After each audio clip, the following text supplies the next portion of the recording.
Om.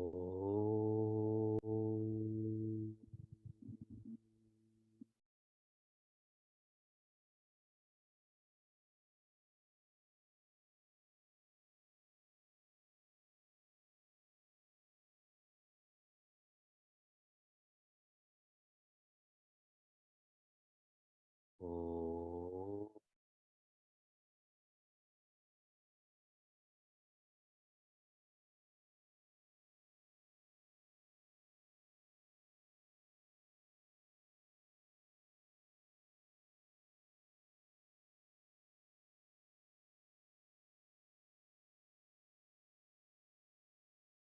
Om.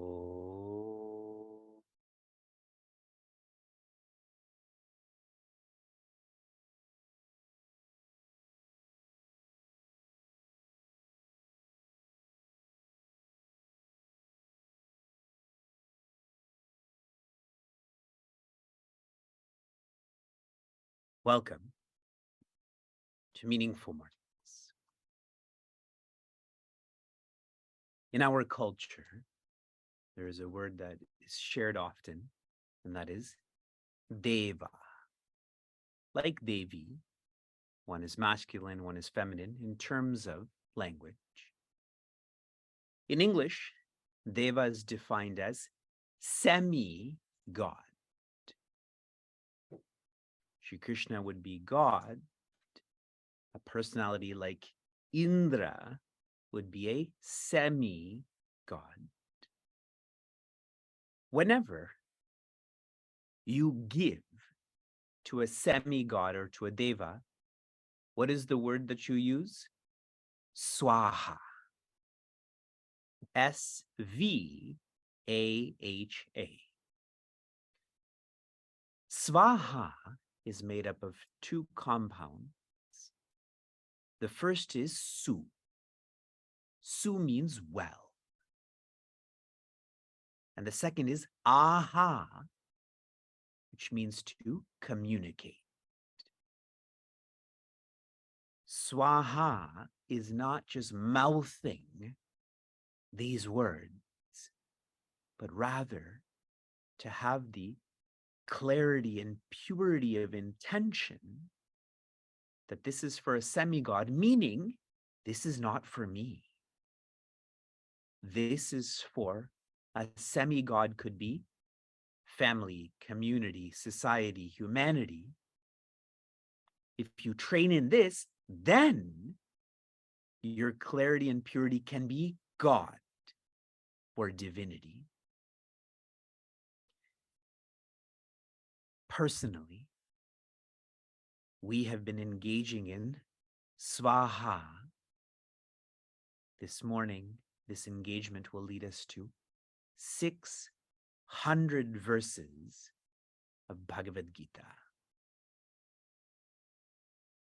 This is not a Jnana Yajna, which is a knowledge series. We're not taking up a chapter.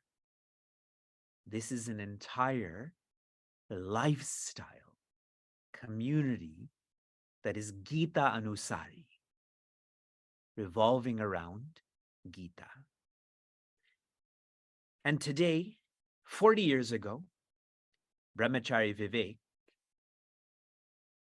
by the grace and guidance of Pujya Swami Chinmayananda, became for us Pujya Swami Tejomayananda.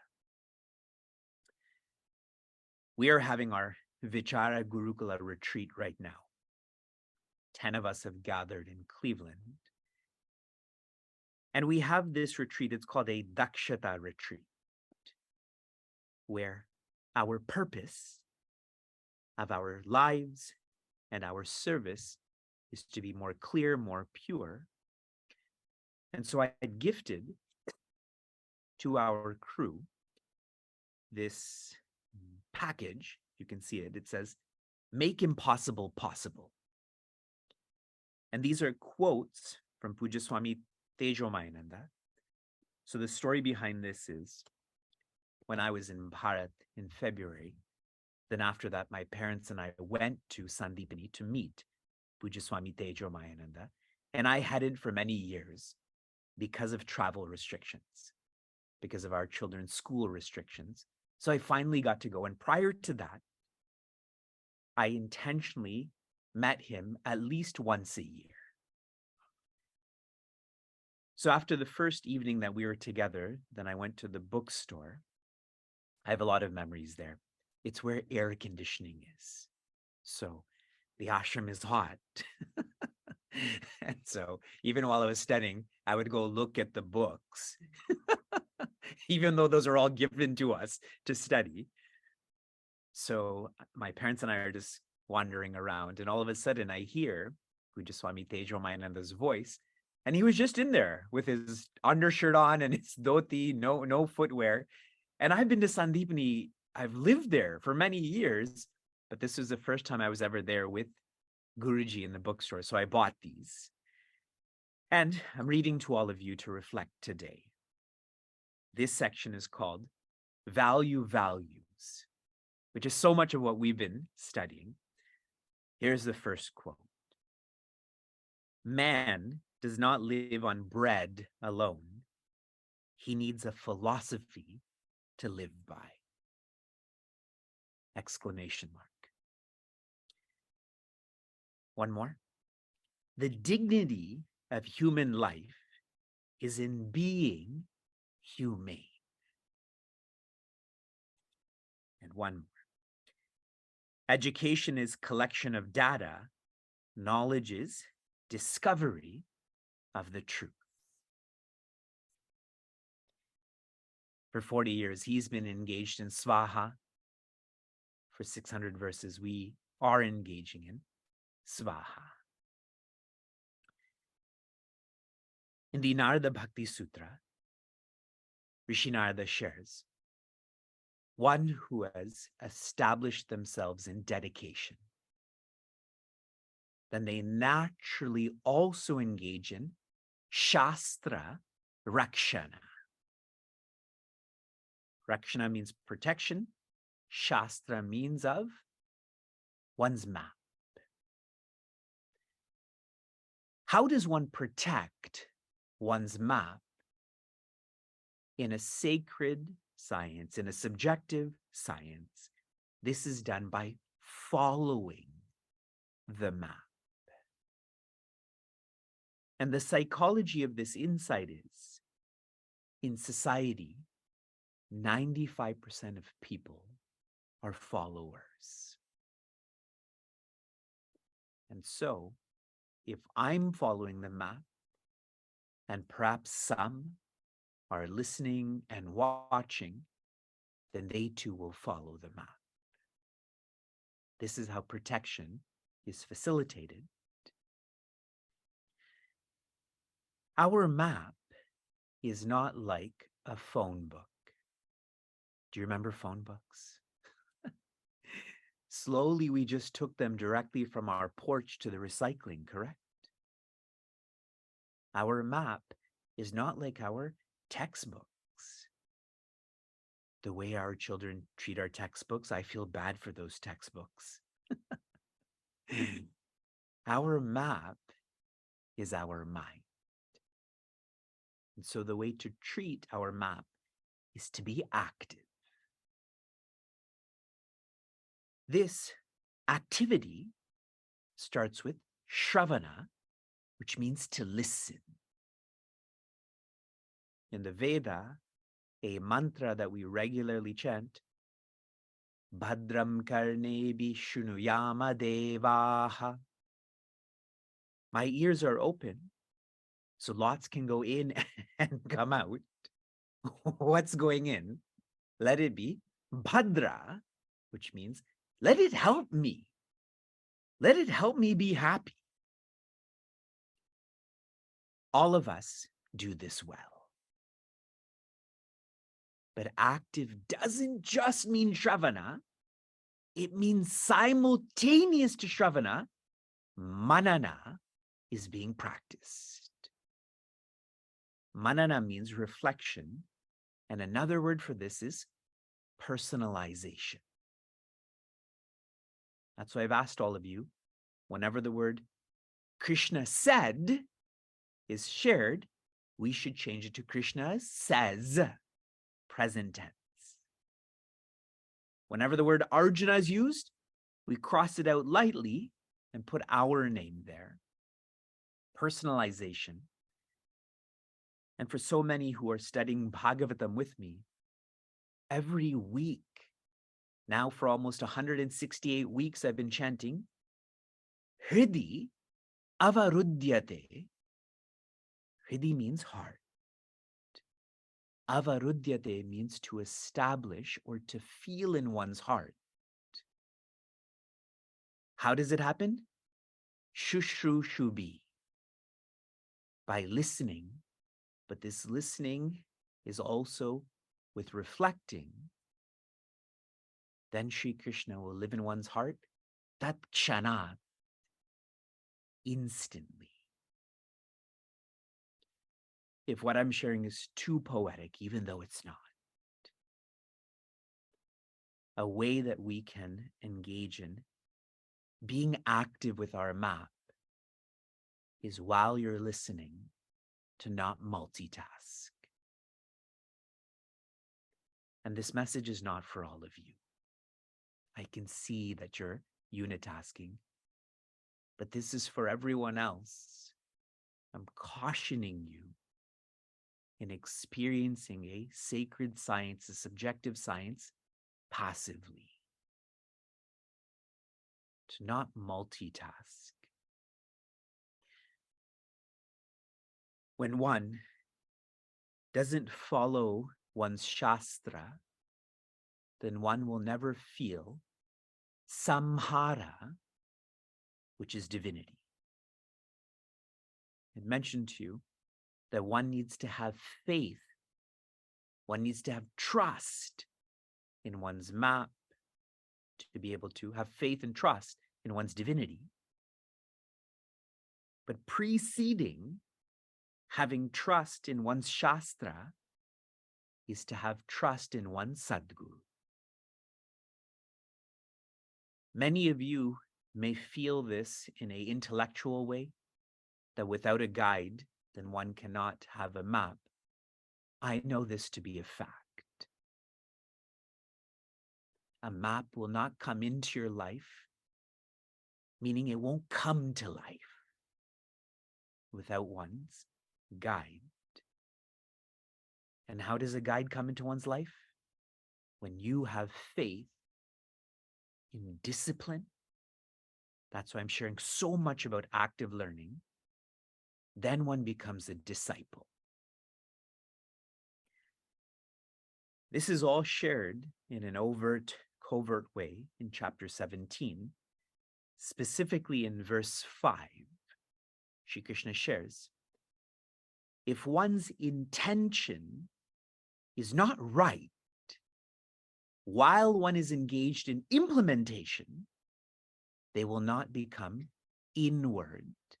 They will not be inward looking. They will continue to be stuck in busyness. A busy person may be engaged in the right implementation, but not the right intention. So they're stuck in being outward looking rather than inward looking. And the disease that's causing this, and this causes the disease to become more toxic, is kama. I shared a lot about that yesterday in terms of being unhappy. But now I'm going to open up where there's unhappiness, there is raga or attachment.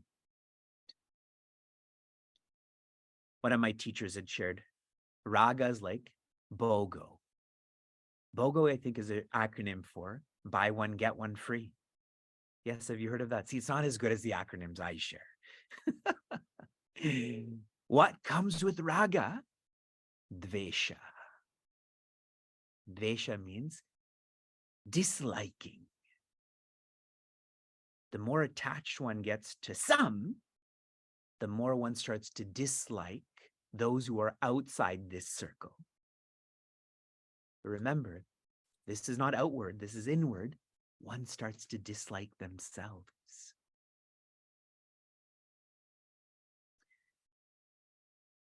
We continue to verse 6. Same texture of thought. I want to make sure that we're all clear. In verse 4, Sri Krishna shares, your Shraddha directs your yajna. That means your faith really manifests your purpose. In verse 5, Sri Krishna brings up, Ashastra really means Ashraddha, which really means ayajna, which means the one who doesn't have a map. The implication of that is they don't have faith. The implication of that is they don't have purpose. They're alive, but not living. Verse 6. Karshayanta sharirastam bhuta gramam achetasaha mam chevanta sharirastham tan vidyasuri nishchayan. Joy. Same verses 5. Here's the translation. Checking in, you can hear me and see me clearly. Please share in the chat. Thank you. Karshayantaha, harming. Sharirastam, the body. What is the body? Bhuta gramam. It is a collection of elements.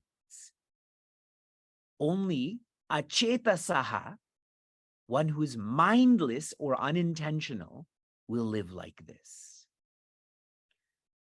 Despite mam antaha sharirastam, despite me, as in Sri Krishna, living in this body. Tan vidhi, you should know, Prince Arjuna, that such people, asura nishchayan, their determination or their flow is that of an asura. They are selfish. They are small. One more reflection. In chapter 16, verse 18, I told you that's one of the best quarters in all of Bhagavad Gita. In this quarter, Shri Krishna shares, Mam Atma Para. Shri Krishna is our center, is all centers. When one feels this, then the way one lives is by discipline. When one doesn't feel this, no map, no faith, no purpose, then one is an extrovert. They live in an indisciplined way. In our community, they are not a seeker, they are a searcher. They want happiness, but they don't need it. From inspiration to application. Your application yesterday was to register for our United Consciousness Conclave. It is happening December 15th to the 17th. The link to register physically is there, but more so the link to register virtually has been shared on social media. It's being shared with you right now. Again, I was intending to go, but the Leela of Sri Krishna is inhibiting me from going. Your application for this morning, I was describing our retreat. I'm inviting you to our retreat. Part of the practice in our retreat is, what are the 3 best offerings in our community? Chinmaya Mission Niagara Cleveland's offerings. What are the 3 best offerings that we should continue with? And what are the 3 not so best offerings? I don't want to say worst, but not so best offerings that we should let go of. You know, like a company lets go of certain products, like an iPod Nano, though they should never let go of that. So what should we let go of? Shanti, Shanti, Shantihi. Be joy.